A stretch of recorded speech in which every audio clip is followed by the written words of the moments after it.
name is Justin Gelsizer. I'm a PhD student in education, and I also work as a member of the Grad Student Association on the Academic Freedom Committee. I'm a GSA rep there, making sure from the grad student perspective we protect the freedom of speech of faculty on campus. And I'm absolutely honored to be able to, that Keith Fink is here on campus. Welcome back to UCLA.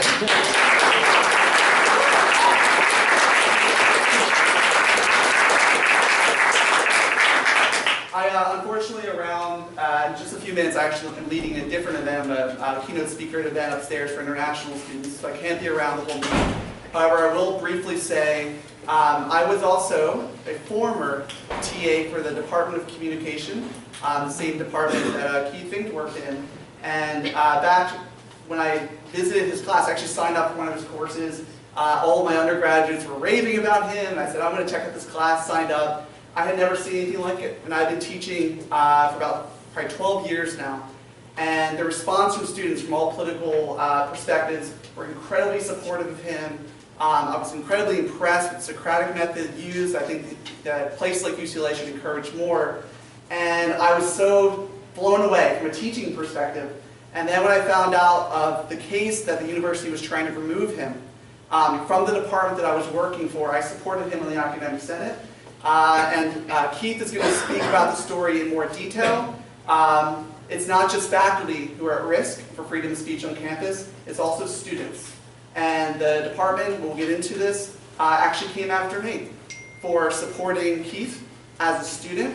They tried to silence me, and I'm so happy to be in front of you here today. I didn't back down. I'm very proud of the Bruin Republicans for pushing through for the event for Monday. And I want you guys to know that, I'm really, from a grad student perspective, very impressed with the unity here on campus. And I really hope that my story today will be inspiring to a lot of you and will create change on this campus. So thank you very much, and Vicky, come up.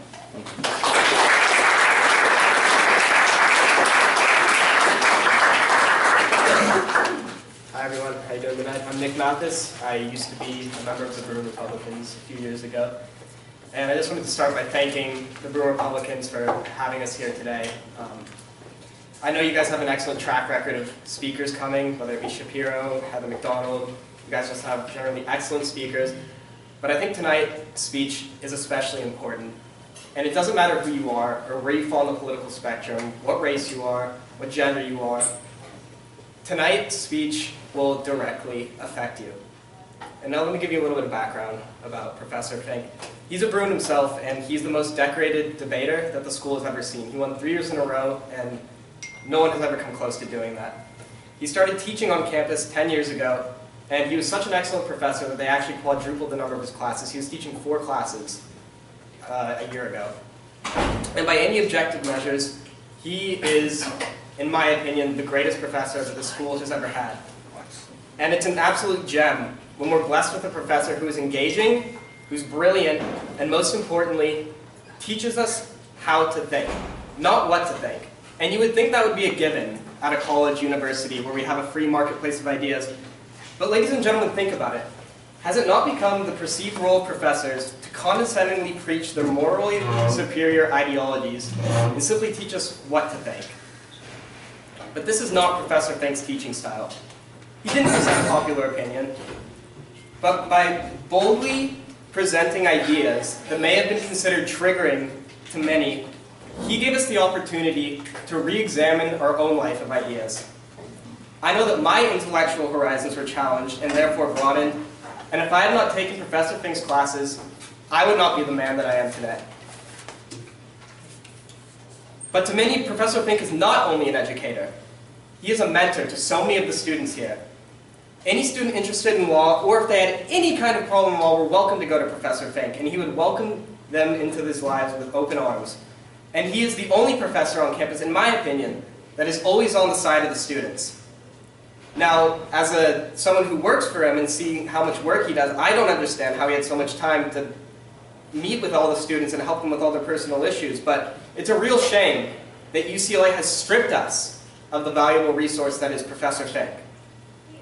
In a world full of questionable characters and malleable morals, most importantly, Fink was a great role model. No matter what side you fall on, Fink is a man of principle.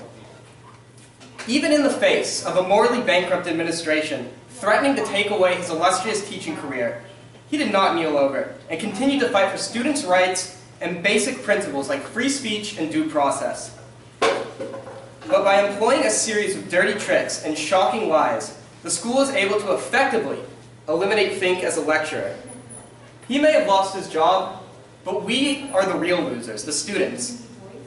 We lost a mentor, we lost a role model, but something to think about is, if they can get rid of a powerful person like Keith Fink, why can't they get rid of any of us? Even I was roped into the dirty tricks, as Professor will get into, but I want you to know that the fight isn't over, that there are things that we can do to help support Professor Fink and bring him back on campus. And if any of you feel passion about what Professor Fink will be talking about today, I urge you to try to continue the movement to get Professor Fink back onto campus. Now it is with great honor that I present Professor Fink.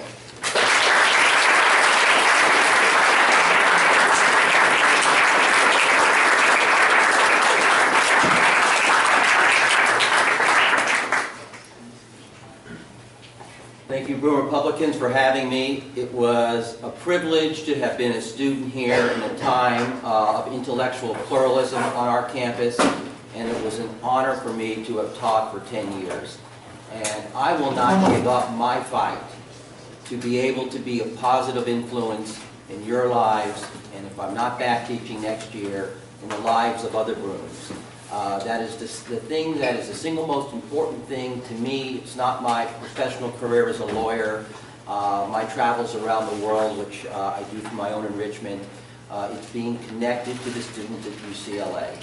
That's the most fulfilling thing to me. If you can affect one student's life, be a positive influence, there's no price tag you can put on that. It is only today on a university campus such as UCLA where a conservative can be a rebel. And that's because we're in the midst of a modern-day Red Scare, where loyalty oaths have become the rule of the day, and teachers must bow to the diversity, equity, and inclusion gods in making sure the curriculum conform to what is a very progressive agenda, where blacklists are instituted for teachers such as Professor Enstrom, Val Rust, Grosclose, and myself, and where star chamber proceedings, where students and teachers are stripped of any hallmark of due process, has become the basic calling card for any campus tribunal where either a teacher or a student runs afoul of the student or is alleged to run afoul of either the student or faculty code of conduct. And if you don't believe me that today we're in the midst of a Red Scare, I posit the following to you. Take these two teachers. One, Professor Angela Davis. The other, Professor Keith Fink. Now, which of these two individuals do you think is welcome on this campus? Well, let me give you a little comparison between the two. One supports communism. The other supports capitalism.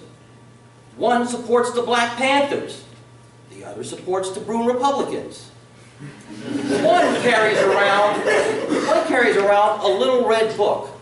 The other carries around The Art of the Deal. The other's mugshot you can see on FBI wanted posters for alleged to have been involved, I think she did it, but alleged to have been involved in kidnapping, murder of a judge. The other supports the rule of law, supports the judiciary, and is proud to be a supporter of law enforcement. Today, I cannot teach at the University of California, Los Angeles. However, if you look, Professor Angela Davis was welcomed here with open arms last in 2014. She is beloved by this administration. She's to the hard left. So if you don't believe me that we're in the midst of a Red Scare and it's so upside down, communists are welcome back on this campus, and they should be. You should have intellectual pluralism. I was against a decision by Ronald Reagan in 1969 not to renew her contract, because by every measure, Angela Davis was a good professor of philosophy. The students here liked her back then. She appeared to have been a good teacher. Her contract should have been renewed.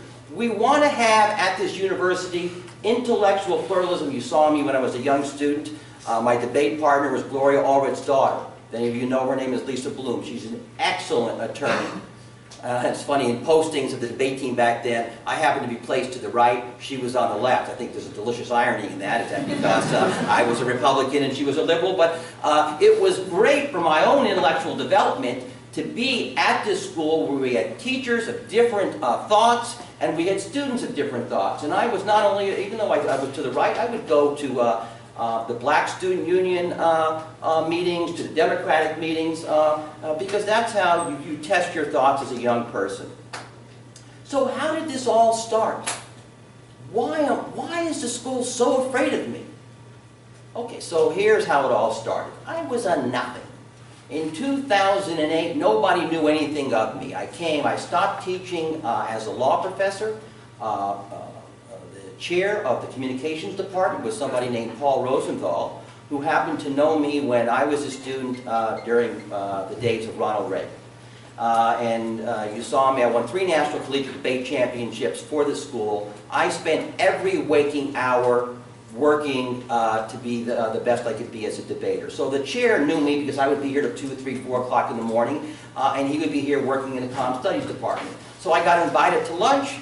I said I would like nothing more than to come back to my alma mater and teach. So I stopped teaching law school. I came back to teach one class here at UCLA, and that was free speech in the workplace. So nobody knew anything of me. Okay, Fink is coming back. 30 years ago, I was a teacher here. I became popular as a teacher. And so I was then given a second class. This is probably the biggest mistake UCLA ever made, giving me a second class, because my first class was sort of plain vanilla free speech in the workplace. I basically taught students employment law. Okay, the students would come to me with all sorts of interesting questions. They wanted a second class, and the undie run. Well, can the school discipline us if we're involved in the undie run? So I got the idea, well, why don't I have a type of free speech, free expression class? So that's when I put together race, sex, and politics, free speech on campus. Still, I'm not a blip on the radar screen because I haven't said anything controversial. The watershed moment came when a student, and many of you may not know her, named Alexandra Wallace, was in Powell Library, I believe it was, and she did a YouTube video, which is now infamously called Asians on Campus. Okay, it was a 2.5-minute, sophomoric, somewhat idiotic video, which she then posted on YouTube, which has a number of racial stereotypes against Asians. Immediately when she put this up, and I happen to live half of my life in China, so I'm on WeChat. My WeChat blew up with everyone, because people either associate me somehow with UCLA. I got so many with Mr. Ball, and what's China going to do to Mr. Ball last night? And actually, you can't believe the press, and the press is really negative on China. So anyway, my WeChat's blowing up about this student, and aren't you embarrassed? Aren't you embarrassed? I wish I knew that student. I wish that student had come to me, because I would have fought for her immediately, and I did fight for her. I think Daily Bruin reached out to me, and you can go back and look. I had a comment. Do I support anything she said? No. If she was my child, my student, my sister, I would have been saddened the fact that she was inculcated such a poor set of values to make those statements.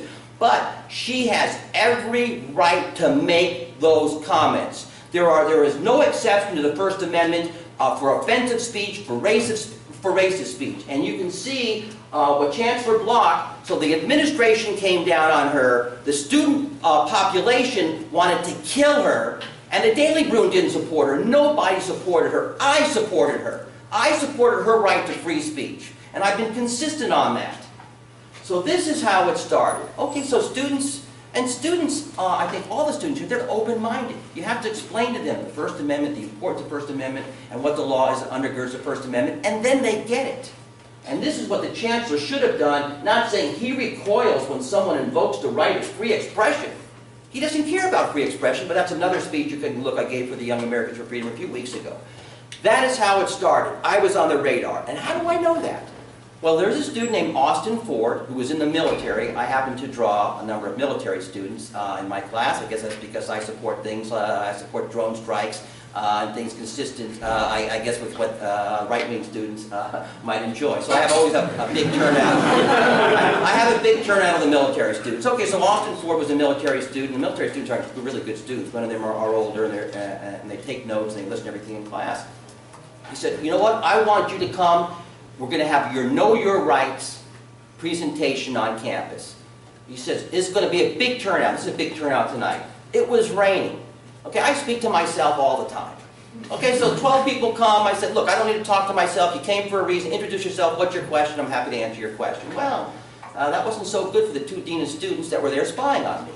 Okay, if any of you know me, I don't ratchet anything down. If anything, I'm going to ratchet up. So anyway, no one really had any questions. They certainly didn't have any questions. So I gave my speech, and I tend to use hypotheticals that are tethered to actual factual events. And I seem to suggest in my speech that the school doesn't support First Amendment rights. They were furious, offended, angry.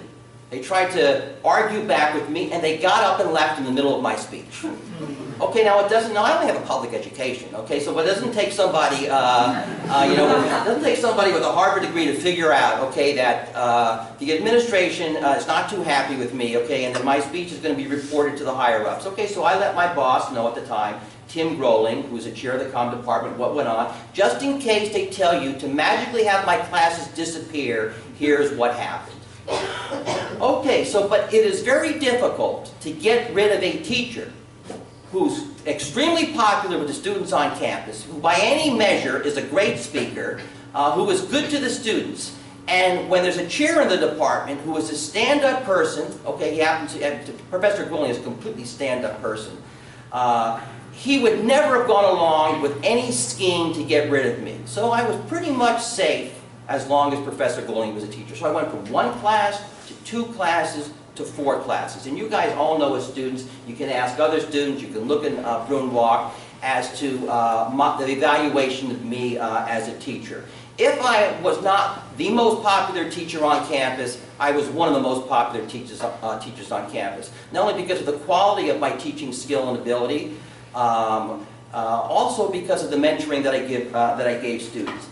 Everything changed last year. Now, how did everything change? That is because the department ended up getting someone extremely to the left who despised me even though she never met me from the moment I was hired. And that is what Andrew was told when he was, I only teach starting in the winter quarter, when he was trying to work on my class for the fall quarter. He was told by the MSO that the new chair despised me from the date I was hired, that she did not like my views. That's not shocking to me because both Professor Johnson and Dean Gomez are extremely to the left, both supporters of Hillary Clinton.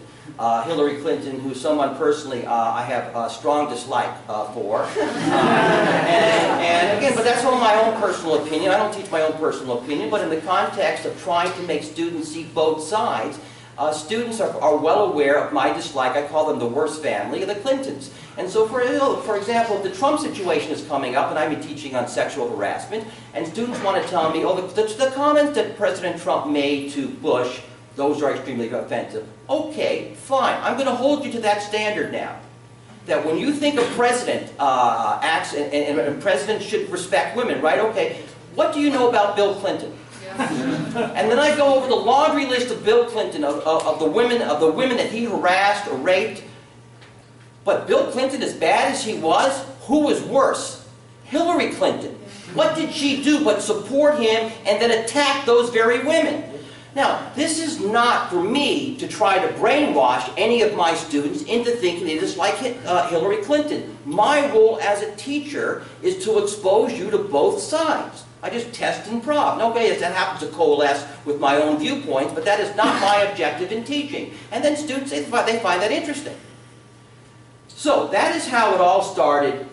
Professor Johnson came in. Okay, well, let's see, Keith, if this actually pans out. Now I'm going to get into, I labeled 9, maybe because it's been so much in China. In China, an unlucky number is 4, but good numbers are 6, 8, and 9. So I had to choose either 6, 8, or 9 dirty tricks. I could have had 9,000. So I chose 9 dirty tricks. Now let me kind of go over the dirty tricks as to what happened with me and get into principles. And I think you guys are just going to be absolutely shocked and maddened and infuriated. So this winter quarter, 2017, it's the same fire drill generally when you teach. I know what's going to happen. There's going to be a mad rush the first day. As soon as my class comes, because you know there's a priority, as soon as my class, students can sign up, boom, it's immediately. The class is filled, whether it's 2 or 3 or 500. I can fill all those seats in a matter of minutes. In fact, this I don't really like. Do you know students sell seats?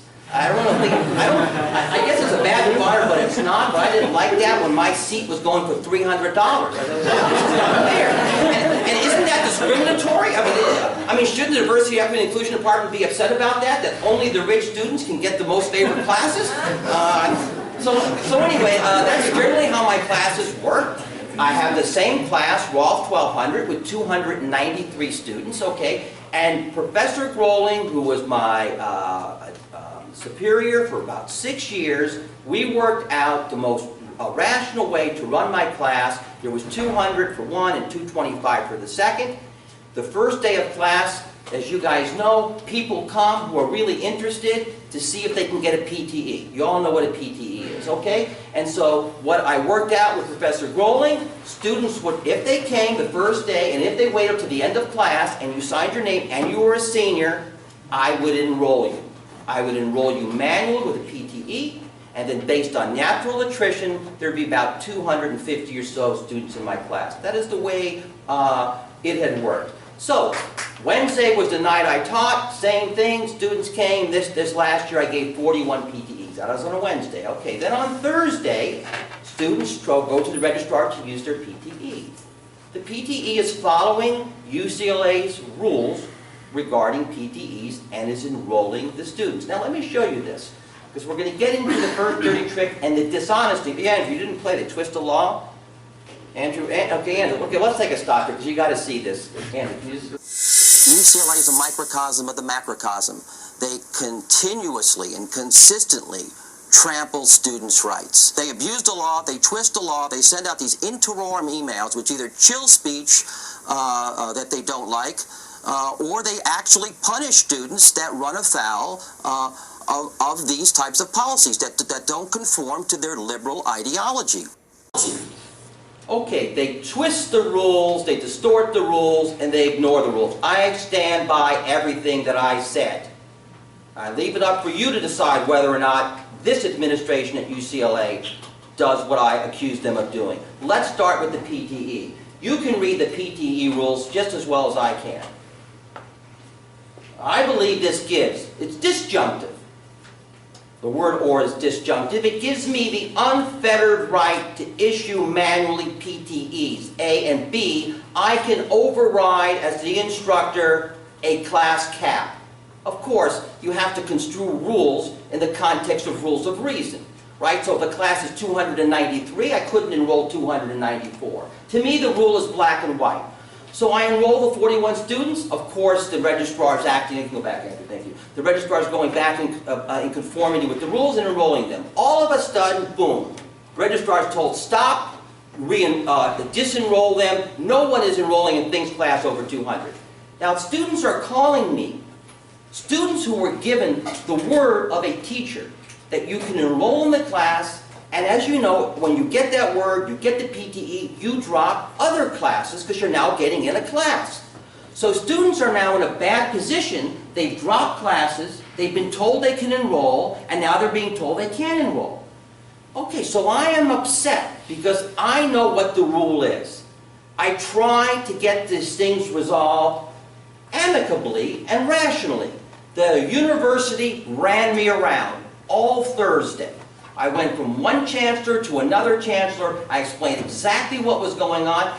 Look, they either don't know their own rules or they knew what was going on and they wanted to ignore me. I finally got to someone named Monroe Gordon. Monroe Gordon, who I think it's yin and yang with Dean Kang. Monroe Gordon said he would look into it. I believe he then did contact Professor Johnson, because the next day is then Friday. I finally hear from Professor Johnson.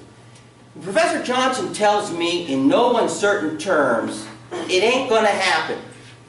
You are not enrolling more than 200. There's a whole email chain here. You're not enrolling more than 200. And she gives a variety of reasons, trying to suggest that what I'm doing violates the school's rule on PTE. And I got to stop my workaround on her cap. I write her back, I'm no wallflower. Okay, I'm going to fight for the students. I don't care, you're my boss. What you're doing is wrong. You're trampling on students' rights. You're disregarding the rule of law. You're disregarding UCLA policy. I am not on your side, and the people above you should not be on your side. And I am not going to stop this fight. I'm never going to stop the fight. Okay, but I can only do so much if people above her won't listen. So you have this string of emails going on with myself and Professor Johnson. She won't bend. One of her excuses is that the reason she set the limit, so she's clearly wrong on the PTE rule. That you can see for yourself. She then says, well, the reason that I'm giving you this cap of 200 is, well, Keith, I don't know your teaching. I want to sit and evaluate so I can determine in good faith what the number should be.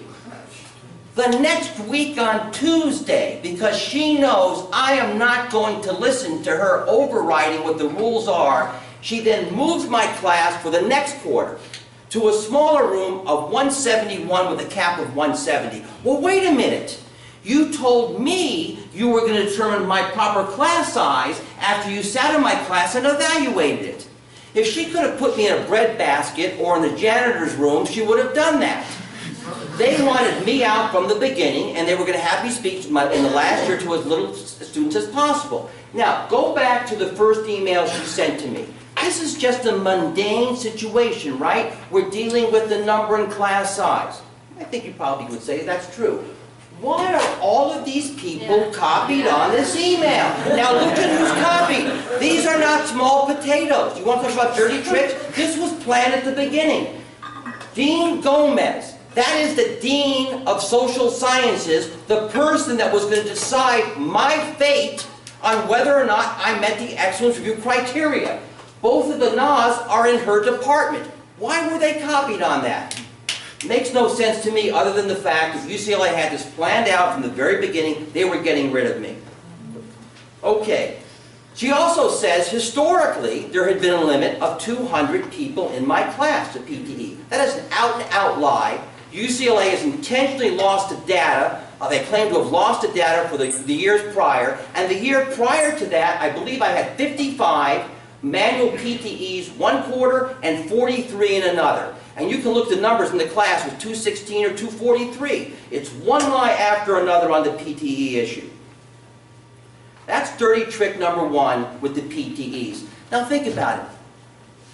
How does any of this help me? Isn't it easier for a teacher to teach to 50 or 100 or 200? That's the reality. I was only doing this, teaching large classes, because I want to help as many students as possible. I think the material that I teach is valuable, and I can and I'm willing to teach to that many students. So this fight is for you, and for the students, and for principals. It's not for me other than the principals that I believe in. That's dirty trick number one. Okay, so now while all this is going on, I mean, you talk about a perfect storm for the university. I happen to be up for the 18-quarter, 10-year review. All right, so now the 10-year review is going. They have certain criteria that they're supposed to apply in judging whether or not a teacher should have his contract renewed. One of the factors they look at, student evaluations. They think that's good or bad for me? That's great for me, and they knew it. I don't know, if I've had 8,000 students, I would guess 7,990 love me. Those that don't like me, it's funny, you guys, I mean, this is really a triggering environment. I've never been in such a hostile environment at UCLA. I played Leon Greenwood, okay, because Trump had just won. I do things for a reason. I play songs at the beginning of my class. I happen to play Leon Greenwood, God Bless the USA. Because I just knew, it's funny, I just knew there'd be some people that came into the class that really, probably didn't really know my shtick, and would find it triggering. Andrew and I can't, there was a girl that sat on the front. I mean, if looks could kill, that 3 minutes, because that is about the worst song you could play, God Bless the USA, right? You're showing respect for God. Worse than that, I guess, is for the United States of America, right? Because, I don't know, students want to divest from, because of prisons, use of drones. There's a whole number of reasons for the investment movement. And, of course, the worst thing in the Leon Greenwood song is you have Trump in the background. So, anyway, I played this because the first day I go over my syllabus, which talks about trigger warnings, safe spaces, and microaggressions, none of which I buy into. So it's funny you guys made us pledge of allegiance here. I mean, you guys should teach my class. Okay, so student evaluations. This is great. I get 25 student evaluations. I could have gotten 2,500 student evaluations. Okay, 25 student evaluations. I submit the student evaluations. Professor Johnson, right, that same Professor Johnson who's so crystal clear on what constitutes a PTE, Professor Johnson, no. Keith, you cannot solicit your own student letters. Now, where is that rule? Okay, I fire back 2 separate emails. She is flat wrong again on the rule. And it's funny, when she wrote me, who do you think she copied? Both of the nods from the Dean of Students again. Okay, so I pretty much smash her on distorting the rule. She never says she made a mistake.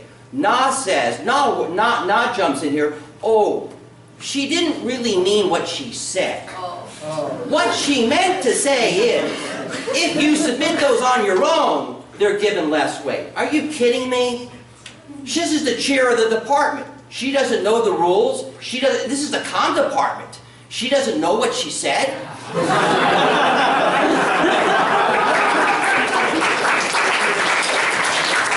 But all right, I'll play the game. I remember I have 8,000 students, so I'd say 99% of which think I walk on water. That's okay.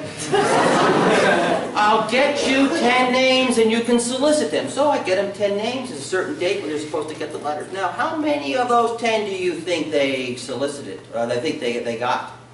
Zero. You guys are good. That's what I love about this school. Smart students. All right, 0. 0. Okay, so what do? Well, I'm not going to let my file have no student evaluations. I then go to the 10 and I submit the 10 letters. Keith, are you not listening? We told you if you send these in on your own, they're given less weight. I mean, at this time, I'm like, oh my God, Andrew, I'm not doing this again. He said, no, give them 6 more. Okay, we gave them 6 more. There's one student, she and her brother, so she's sociology, Kayla, sociology. She and her brother took all of my classes. She took the time. I mean, you know, you have to take, you know this, just like a teacher writes a letter of recommendation. How much time do you want to take? She really liked me. And she and her brother thought I did a lot for them, even outside of class. She took a lot of time in writing an amazing letter of recommendation. So, 6 I know they got. Only 5 made it to the file. Which one do you think was missing? The one which was unbelievable. If you saw, oh, we got to have this guy forever. Now, how did that disappear from the file? Well, that's the story largely on the student evaluations. I would say that's dirty trick number 2. Okay, but by and large, they had to concede that the student evaluations, not that it mattered, the student evaluations put me as extremely high on the list. They asked you in this process, which probably makes some sense, tell us who is biased against you, right? Now, why would they ask you that question? I would assume they ask you who is biased, because those who are biased, right, then will not be involved in the process of deciding whether or not you're qualified to continue teaching. Otherwise, there's no purpose in asking that. So I adumbrate those who are biased against me. Of course, I list Johnson, I list Bryant, and I list Marty Hazelton, and I list Laura Gomez. They also asked you to list those people you think are in the best position to evaluate you. Number 1 person on campus would be Eugene Volokh. Those of you people who don't know Eugene Volokh, he's similar to me, although I probably, you know, my style, speaking style, is a lot different. But he's a conservative. His views on free speech issues are the same as mine. He's a nationally known expert in the area of free speech. He's not my personal friend. In fact, I deposed him 10 years ago when I was suing American Apparel. They hired him as an expert. But there's no doubt that Professor Volokh is the most qualified person to review my class, and I know that he would say that I passed the test quite easy. I also set forth Professor Tom Miller. If you saw the picture when I was your age, outstanding out Center Royce. I won 3 national debate championships. Professor Miller, who still teaches here, he's known me for 38 years. He has seen me speak. He's come to all of my classes. I even taught here in the 80s when I was a debater. We'd have high school debate institutes. He saw me teach at the Harvard Westlake School. Extremely qualified. They didn't ask anybody I set forth to review me. They didn't have any of those people review me. And those that I set forth as bias, they refused to strike. We'll get there in a minute. So the bias list meant absolutely nothing. Dirty trick number 4. The biggest piece of evidence that they're going to probably have the committee, okay, because students' reviews are student reviews, is a review by a teacher. Now remember I told you Professor Groening was my chair for 6 years. He is the highest ranking person in the department. I know that he has sat in and watched me teach. He's told me, number 1, you are far and away the best, and he thinks highly of himself as a teacher, you're far and away the best speaker this department has. I appreciated that, not that I'm arrogant, but this is my training. Anyway, that was a high level of respect from Professor Groening. Number 2, he said, students, just like Justin Gelhauser, students come to me all the time saying how influential you've been in their lives. Okay, that's great. And that's why, Tim, I really like teaching. Professor Groening was not on their side. Professor Groening, all you had to do was have Professor Groening do the review of me, and that would have been glowing. The one person, so who do they have do my review? Greg Bryant. Greg Bryant, who's the vice chair, who's been lockstep with Professor Johnson, who I say is biased. Not only is he biased, he's not a lawyer. He teaches students about communicating with dolphins. I mean, you're laughing about it. If you're laughing about it when you want to break down some of these comm studies classes, I mean, you got to shake your head. I think that's comm studies 114. But that's the person they decide to review me, someone that's not a lawyer, doesn't know anything about free speech, is not trained in the Socratic dialogue, and I say is biased, not Professor Miller. So Professor Bryant comes to do the review. Now you would think basic civility. He's a colleague of mine in my department.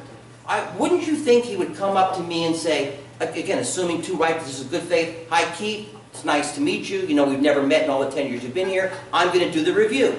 No, he slinks and sits in the back of the room. That was his own decision. He slinks and sits in the back of the room and does an evaluation. It is a 2-page evaluation. Unlucky for the school, Professor Miller happened to be there that night.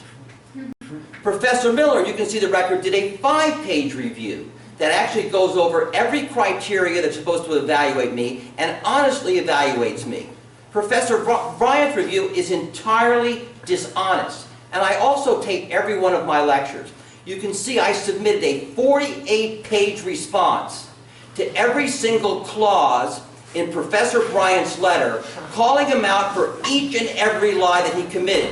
No, I would think you guys, your ears, smoke should be coming out of your ears, that this could happen to anybody on this campus. Let's take one lie, and this happens to deal with the Bruin Republican. Okay, so I have my own unique teaching style, I get students engaged, I play social media, I get all amped up. Mick happened to out himself when we were talking about Milo Yiannopoulos, and my Milo didn't come to campus. I said, do any of you know why Milo didn't come? Oh, Mick says, I know. Well, how do you know? He said, I'm a Bruin Republican. Oops, you outed yourself. That's the first way I met Mick. Okay, and he gave me whatever his gobbledygook story was, and no matter what he said, I'm sure I fired back at him saying that doesn't make any sense to me. Okay, so anyway, that was fun. So anyway, Mick liked it. Okay, and that's what I did. That's what I do. I make students think. Professor Bryant comes to the 9th week of class. Okay, so we're having the class going over all sorts of topics. I think that was the transgender bathroom week. You guys remember this? The Bruin Republicans happened to be in Santa Barbara. This is off-campus activity, right, that the administration is coming down saying that it's improper. So I raised this during the class, okay, and so I said, well, let's hear from the Bruin Republican. Okay, but the class already knows it's sort of a joke because they've been there for the whole 8 weeks. I also did this with someone from the Daily Bruin. I have fun with the Daily Bruin. The reporter's name was Gail. And so I called on the Bruin Republican and I called on the Daily Bruin. In his review, he says, the way I teach my class is unwelcoming. And he singles out these two specific students, the Bruin Republican and the Daily Bruin person. Of course, if you're a faculty committee that's never met me and you're reading his review, this is a vice chair, that carries a lot of weight.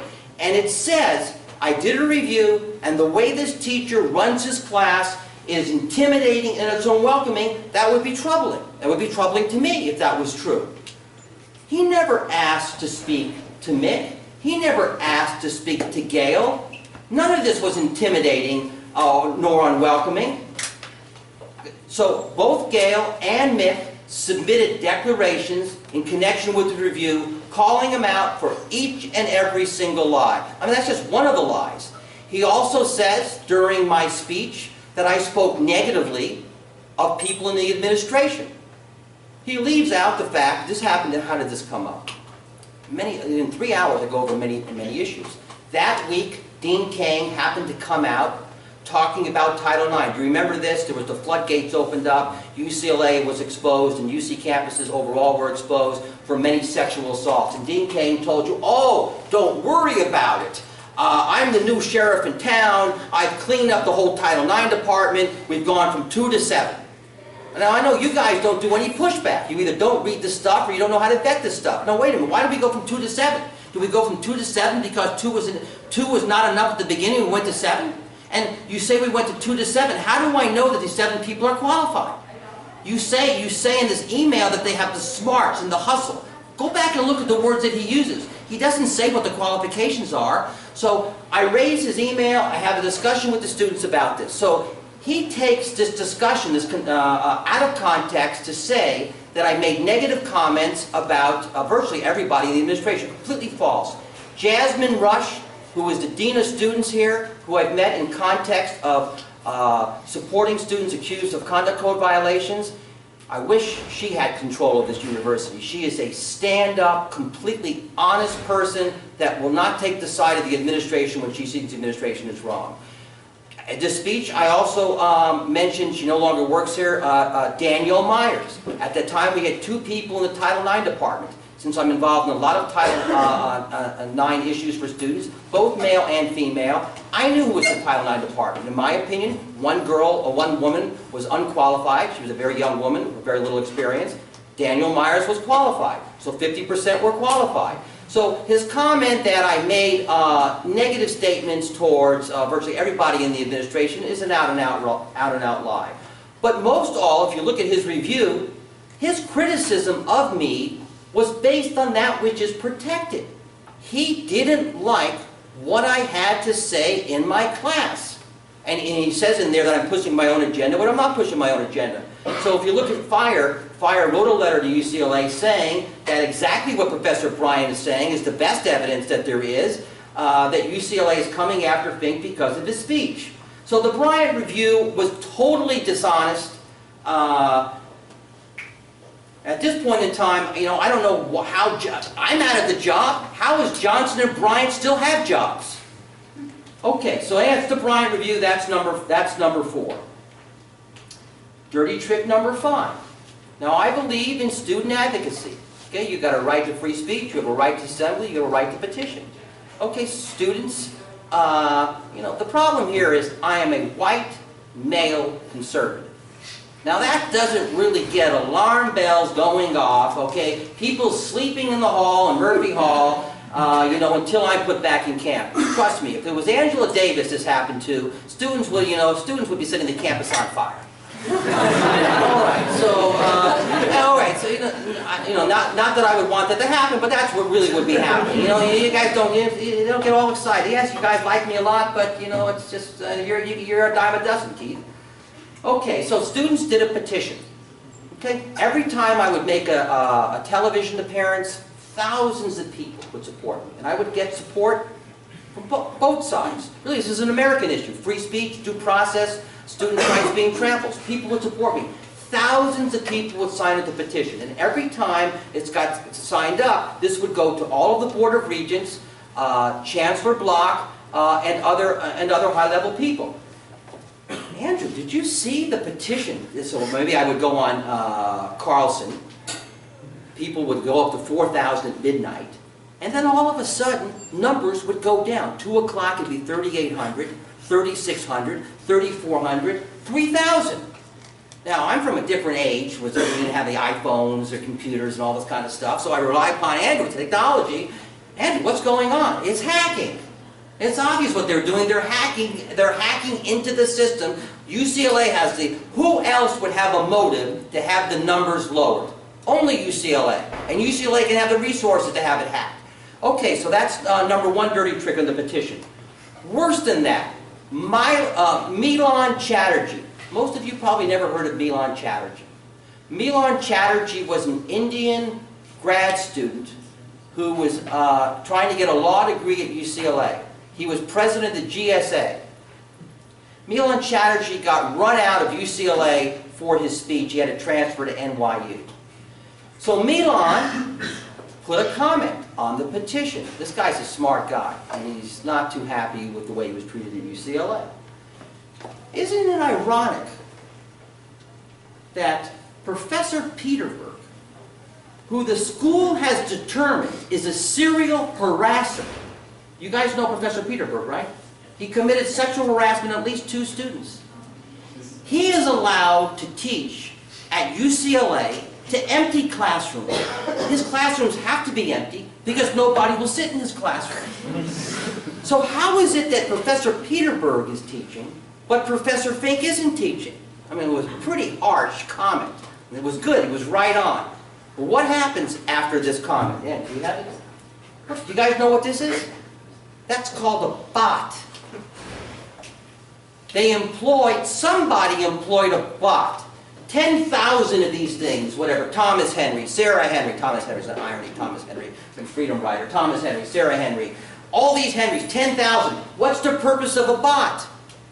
So you can't read the comments. Now I can ask you again, because I only have a public education. Who would have the motive to kill negative comments towards what the administration is doing? I can connect the dots. You connect the dots yourself.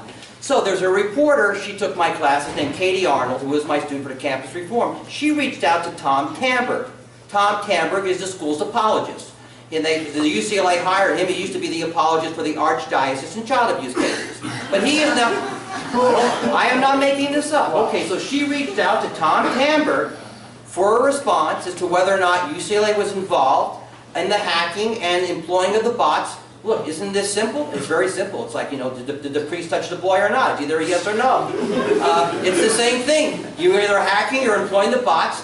He was livid at her. He didn't deny it. He didn't deny it. He didn't deny it because they were involved. Seeing his response is kind of priceless. So anyway, involved in the petition, I say that's dirty trick number 5. Okay, so the petition is going on, these dirty tricks. They are incensed. This is the comm department. They are incensed that I have the temerity to go on national television and speak the truth. Again, exercising my right to free speech. Okay, so the review is still going on. Now, after they put together this big book of the teacher's review, the student review, the faculty committee gets together. Okay, so 9 people got together to vote. I asked. Most of these people have never met me. In fact, only Tim Groeling had met me. I told you Kerry Johnson had never met me. Bryant didn't have the chutzpah to come and say hello to me. I mean, the guy, none of them can look me straight in the face. Can I meet these people and talk to these people? Because I knew if people talk to me, I'm extremely rational, very passionate about the kids and UCLA. They didn't approve that. So they get together in a meeting. Remember, there's a bias list. There's 9 people. So anyway, the vote is 3 to 3 to 3. The vote really is 3 to nothing. Now, why did 3 people abstain? I would assume 3 people abstained because the hair on the Fink dog is so large, given all this publicity, they don't want any part of it. 3 people that voted against me, I don't know, because it's a secret proceeding, which I'm not allowed to attend, but I can make an educated guess that Bryant, Johnson, and the third person I asked to recuse themselves of their bias voted against me. Now this is interesting. You heard of this concept called recusal? This is a basic element of due process that we have in this country. Does UCLA believe in due process or not? So I say to UCLA before this, if you believe in due process, these 3 people must be recused in voting for me. They said to me, Carly Bobick, that recusal concepts do not apply in this type of setting. That violates all standards. So if a judge is hearing your case and a judge believes he is biased, even without you raising the issue of bias, a judge knows in this country he must recuse himself. I mean, it's just so elemental. So the fact they didn't recuse themselves obviously means they were going to vote against me. We knew that anyway. So those are the 3 votes. Okay, the 3 people that voted for me. It's obvious if you look at the record, because there's nothing negative in the record. You have 1 million student reviews for me, Miller's review, a false Bryant review that I shredded with 48-page response. So Tim voted for me. I don't know what other 2. So anyway, it's 3 to 3 to 3 in the Star Chamber type of proceeding. In this proceeding, they then take the vote and they're supposed to make a recommendation to Dean Gomez. If you look at the 3-page letter that Johnson writes, now why does Johnson write? I said she's biased. Shouldn't somebody unbiased write what the committee did? Anyway, Johnson writes it. Johnson ignores every one of the criteria. At page 2, she basically concedes, if you look at the criteria, I easily meet the test. But some of the people on the committee had some concerns about me. So she lists 3 concerns. None of the concerns have anything to do with the criteria, and they're all dishonest. Let me tell you what those concerns are. Number 1, there's concerns about cheating in my class. You guys are all students. What, am I the only class that ever had a cheating issue? I don't condone cheating. I can't stop students from cheating.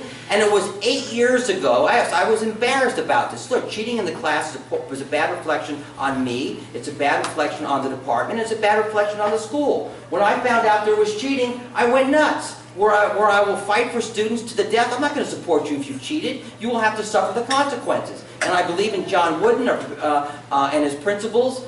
So I let the students have it. This was 8 years ago. This is the best you could dredge up 8 years ago, that there was 1 cheating instance. That was one of the issues she raised. And that's not any of the criteria. Number 2, show this chart, Andrew. She said, you know what?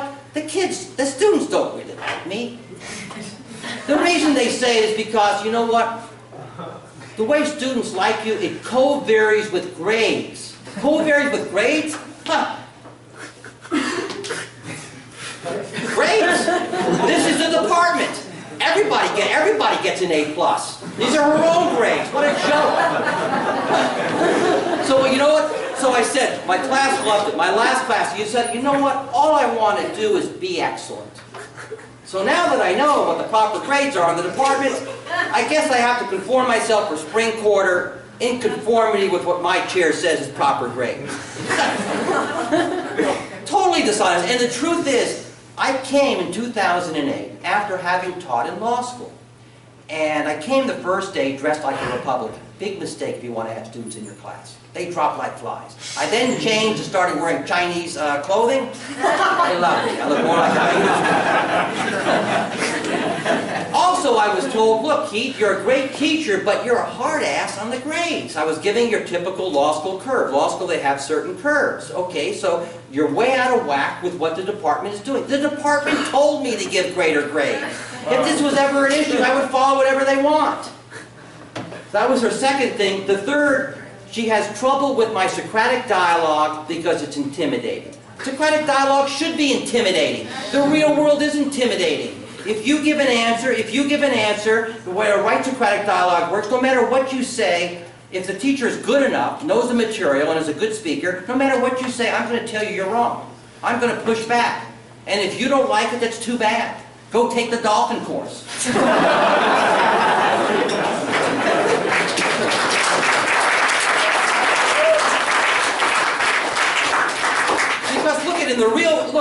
because in the real world, teaching comm studies 114 ain't the real world. Because in the real world, you're not speaking with dolphins. Okay, you're gonna get pushback. So when your landlord tells you that you're not getting your security deposit back, you better be ready to fight. That's just, that's one issue that I know you young folks have. Okay, so anyway, that's the star chamber. All right, so they have so anyway, the non-letter of recommendation of a 3 to 3 to 3, I guess now gets sent up to Laura Gomez. You know what? None of this means anything because it's just a recommendation. It could be 9 to 0 in my favor. Ultimately, Laura Gomez gets to decide. So it isn't much ado about nothing. Remember, Laura Gomez is the same Gomez that you saw on the PPE. Laura Gomez is the same Gomez that doesn't really get along with me, I know, for my views of Hillary Clinton. And on national television, when Mr. Carlson asked me, do any of these folks know about the law at UCLA? I say, well, let me see. I know at least 2 that do, and that's Dean Kang and Dean Gomez, and I'm not sure if Chancellor Block has a law degree or not. So I'm going to guess that Dean Gomez, who knows something about bias and recusal, should know she should not be deciding my matter. But she has not voluntarily recused herself. So I write a 7-page professional letter to Dean Gomez. The first 2 pages deal with the law and recusal. I ask her to recuse herself. I say have an impartial person like Scott Waugh make my decision. I ask her again to have Eugene Volokh review my class, my materials. She doesn't do any of that. And I set forth in the other 5 pages the 5 criteria, how using the criteria in UCLA's own metrics that I easily meet the criteria. Back to the recommendation letter, my numbers are greater than anybody in the department. So what does Professor Johnson say to that? Well, if you're 0.31% greater out of 9, that is not so great. I mean, actually, 1,000 reviews out of a 9-point scale, that's pretty large. So anyway, I set forth the 5 criteria. It's clear. I easily meet the test. Okay, so this is Dean Gomez, right? You believe in fairness. I think UCLA, or if you look at the true Bruin values, you would think, right, I'm going to get a fair shake. And there'll be a reason, right? There'll be a reasoned decision that you can read. Don't you think a teacher's entitled after 10 years to be able to read the decision, especially if you lose? Why? Okay, well, let's see. So anyway, point 7, the Gomez letter. It took them a month. It took her a month to get through the voluminous files. Okay, the first sentence, I write to inform you your appointment in the continuing lecture, okay, was not approved. Okay, I'm a big boy. Let me understand why I can no longer teach. After a thoughtful and comprehensive academic review, okay, I'm not exactly sure at this point what you've done, but I'm sure it was comprehensive, so you're going to really set forth a number of reasons why I'm not qualified. It is be determined that your teaching does not meet the standard of excellence. Well, that's conclusive. Where are the reasons? Where are the facts to show that I don't meet the standard of excellence? This is just me as a simple person reading this. The effective end date of your employment as elected to the department will be June 30, 2017. Thank you for playing Mr. Fink, and good luck. Now, what do you take of that? If they had a single reason or multiple reasons, it's quite easy to put them in the letter. They had nothing. They had nothing because they were constrained to the 5 factors and the full record is what I told you. It's my qualifications in the subject matter. I submitted letters from lawyers. You know me, I'm pretty much well known, so what UCLA has me, that I'm a national expert in the subject matter that I teach. I'm a pretty famous lawyer in my own right. UCLA should be thankful that they even have me on campus, given the other people in my department expertise is in dolphins.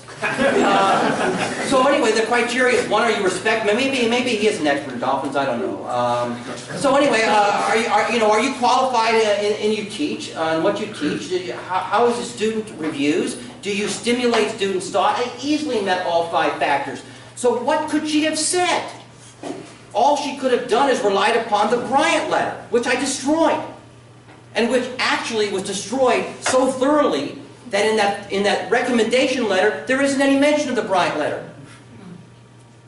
Okay, so this is UCLA's completely dishonest reason for getting rid of me. And they did this because they didn't think there'd be any pushback. And this was their only opportunity to get rid of me because the union brokered such a weak agreement that it basically gives them the right to make a decision like this. If they actually let me go as a continuing lecturer, that would be the worst nightmare for them, because then they could never get rid of me. Then they would actually have some like semi-type tenure requirements to get rid of me. This was their one shot. I mean, they really did underestimate my temerity, my wherewithal, and student support. So anyway, that was Gomez's letter. I would say that's dirty trick number 7. Okay, but it doesn't end there, because we're dealing with a bunch of dirty people. So, who do you think is it? So, my department is a freestanding department. That means they rely upon money in the summer to support the department. Who do you think brings in the most amount of money in the department did? Me. That's why I didn't teach one class in the summer, I taught 2.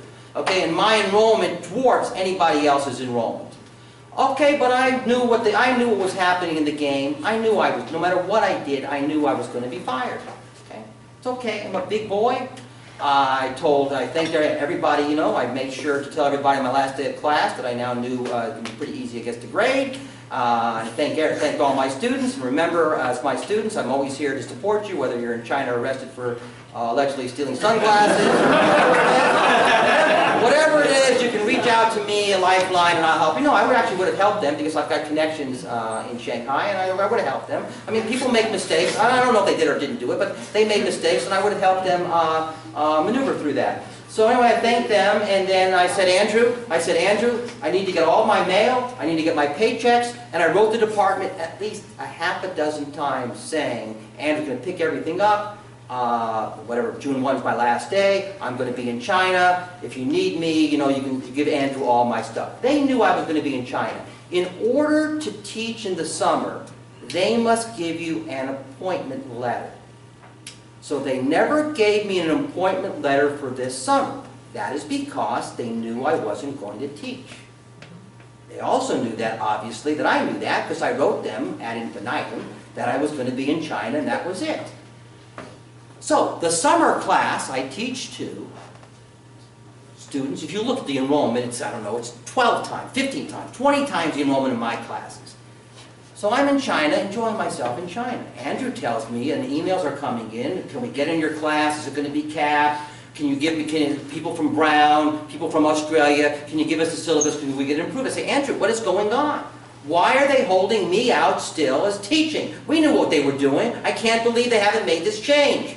Why are they doing this? They're inducing students to take the class, and the students are only taking the class based on me. You know the way students take classes. The teacher is, you know, is a large force in determining to take a class. Of course, the subject matter has to be interesting, but I could basically, you know, make wallpaper be interesting. So we're getting mad. Because we're getting mad. Students are getting induced, and these are just not UCLA students, and you know, you have to pay a $150 fee. These are students coming from Australia. You know, so what happens is students come in the summer from Australia, they go back to Perth, and they say, oh, this is a really great class at UCLA. They don't say UCLA is so great. They say Fink class is so great. So this is not fair. They are going to be trapped, and we're getting mad. The department won't make the change. So we have to go over their head. Andrew writes a pretty much legalistic type email. This is a fraud on the students. You better change it immediately. It gets changed. Finally, it gets changed. Of course, what gets changed, 75–80% drop. Of course, the students only take the class because of me. It was a bait and switch. That's what they intended. Because they immediately had a teacher who was ready to teach both classes after I was no longer able to teach. Now, how could they get a teacher that fast to teach both classes if they didn't know all along? But it's worse. So you've got a bait and switch going on, but it's worse. I thought at UCLA, we only want to have the most excellent teach. So I would assume that would apply to every class. So the 2 classes I was teaching, one is entertainment law. You either should drop the class, right, if you don't have a qualified teacher, I would think, or make sure you have a qualified teacher. I think you would all agree with me. How can you have an unqualified teacher teach a class, especially if you're the #1 ranked public university in the world? Or you hold yourself out to be. Now this teacher, he's not a dolphin teacher. Okay, he's a lawyer. He's not a practicing lawyer, and he's maybe very good. I don't know. I've never seen in his areas. But they had a professor named Mark Huppin take over both classes. It's probably good for Professor Huppin because he gets paid extra money. But Professor Huppin is not a litigator. He is not an entertainment lawyer. He is no way qualified to teach this class. It's not close. And that's probably why he did probably an email spray just to get a bunch of guest lecturers. So that's who taught the entertainment law class, somebody who's not an entertainment lawyer. I get more shocking, the other class I created myself, based upon being a student. My whole life was speech, debate, and I took the Phil 4, Phil 9. This was some moral course I took here. It's maybe the best course I took as a student. But it was pretty much arguing contemporary social issues. And you know, I was your age. I was thinking, is abortion good or bad? Death penalty good or bad? All these issues, you know, gun control good or bad. I really loved this class. So I wanted to put together a similar class. I put together abortion, gun control, the death penalty, arguing contemporary social issues in the format of mini debates. My own class, this is my skill set. The only other person in the department qualified to teach this would be Professor Mealon. He's a debate coach, nobody else. It was a total farce to have this teacher, this lawyer, take over this class. That's my opinion. Anyway, they did the bait and switch, and they wouldn't cancel the classes, but anyway, they got crushed on the enrollment. Now, I saved the best for last. This is a theory called primacy and recency, because I want you to remember probably the most chilling aspect of all this, and why. Where I'm at is everybody should have been fighting and furious for me. That's all of you, every student at the school, and every teacher. Because if you're not willing to fight for these principles, and you're not willing to fight for Keith, first they came for Keith Fink, and they ran over his rights, and I did nothing. And then what happens? Then they came for Justin Gelheiser, and you didn't do anything to save Keith Fink, and they destroyed one of your own. So Justin Gelheiser, I never met him. Apparently, he was in the department for 3 years, the most highly decorated TA in the department. He said he knew 400 students, and the 400 students would uniformly tell them very good things about me. He said that he sat in my class on multiple occasions, and he found my class to be exciting, as you heard him say. Still never met the guy. I didn't know on June, at the end of May, he wrote Professor Johnson, no contact, I didn't know this, he wrote Professor Johnson exactly stating everything he told you. Boom, you're now on the hit list.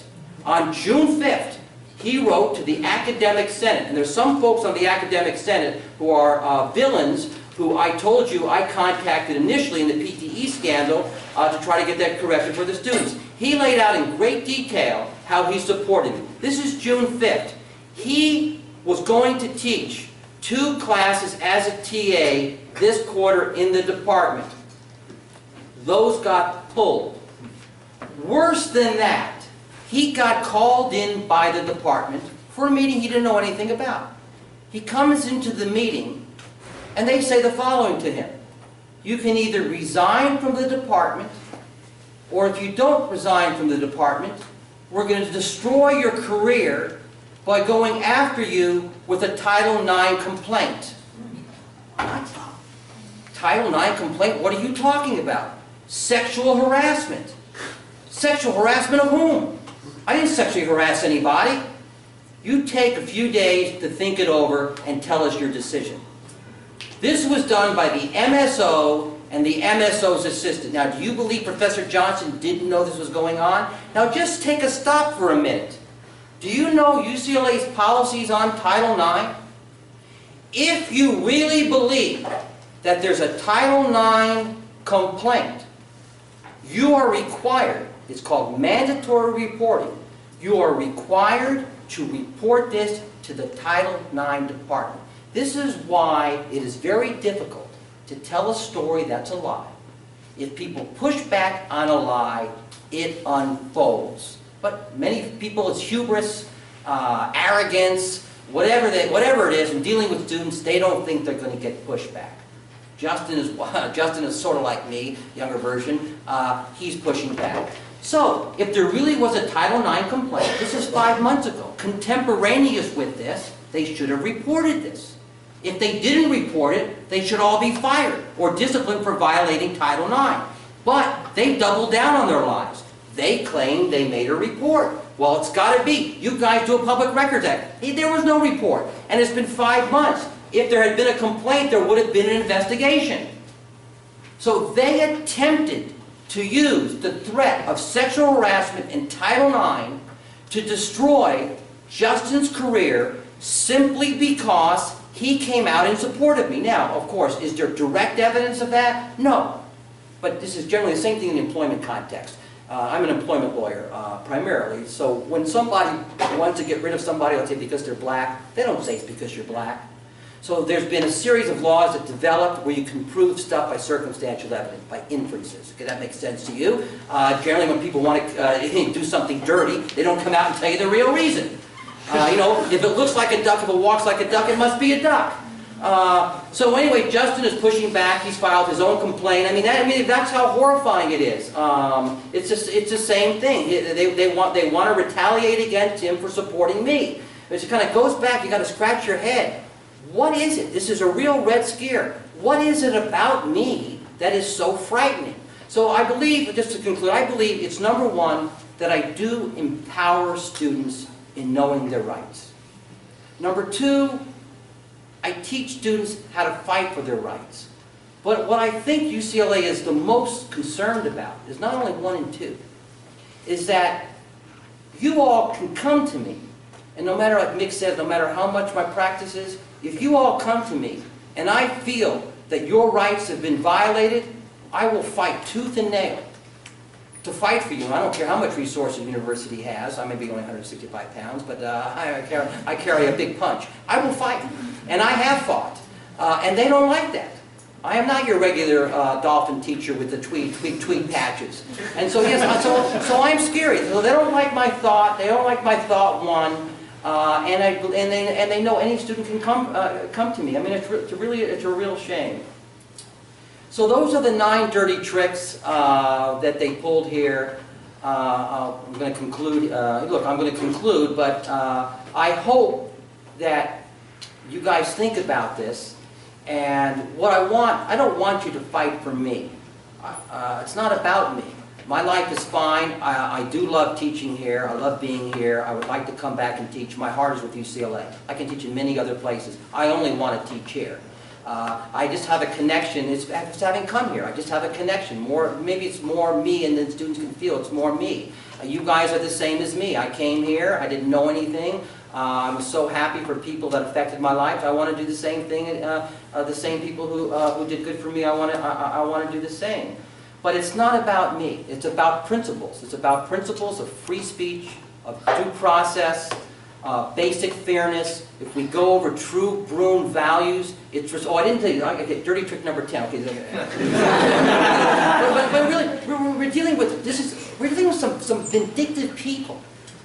Every student means something. So remember, there's a cap of 200. Some students just didn't get the program. That these people really have contempt for the students. 2 kids had the temerity to take every class, took the exams. You know, based upon natural attrition, there was 196. So they got a grade in the course. They refused. Professor Johnson refused to give them PTEs to enroll. Well, wait a minute. You said the cap is 200. That's 198. Why do you care?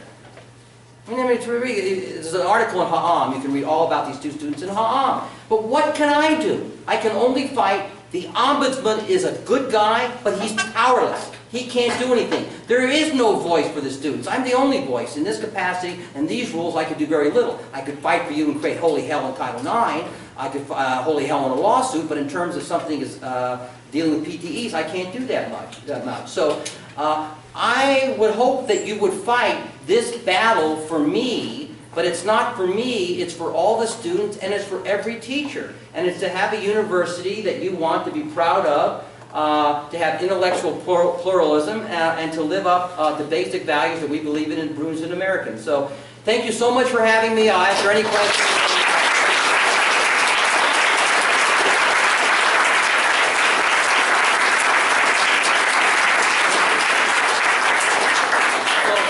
Look, let me just say, so I'm finished, I'll take the questions, but I don't know if I'm going to come back and teach or not, but if you guys have, where I like to teach is, there are other problems I can help you with, so you're right, if you have a landlord-tenant problem, you just have to say you're one of my student least here, and Andrew and I can help you on all sorts of things. whether you get screwed on a car loan. I mean, there's, I actually wanted to do a series of articles with Daily Bruin. I've asked them. I know all the issues you have as 18 to 22-year-olds. So at least I wanted to write a series of articles for the Daily Bruin so I can help you. Landlord-tenant's a big thing. I mean, I can't believe this. The world is not a safe space. They want to tell you it's a safe space. As soon as your landlord screws you on your security deposit, even though you have 21 days to give you your money back, right, or itemize the deductions, you're going to see right then. So anyway, you need help. Any help you need, I'm here. Okay, fire away. You have any questions? Yes. Why not just teach for another department? Why do you have Well, to very good. Very good. Okay, I guess there's a code of silence. Okay, what do you really think of political science? I mean, I can't believe you're a political science major with that shirt. I mean, the political science department, which that was my major here, the political science department was going nuts when Trump won. I mean, there's no. Yes, I would like that. That's a logical workaround. The most logical department would be military science. I think they may be the only one to push back. But yes, that would be a workaround. The labor studies is the easiest because my class is cross-pollinated 172 with labor studies. You can do that, but who are you going to get? Look, this goes all the way up. Chancellor Block knows exactly what's going on.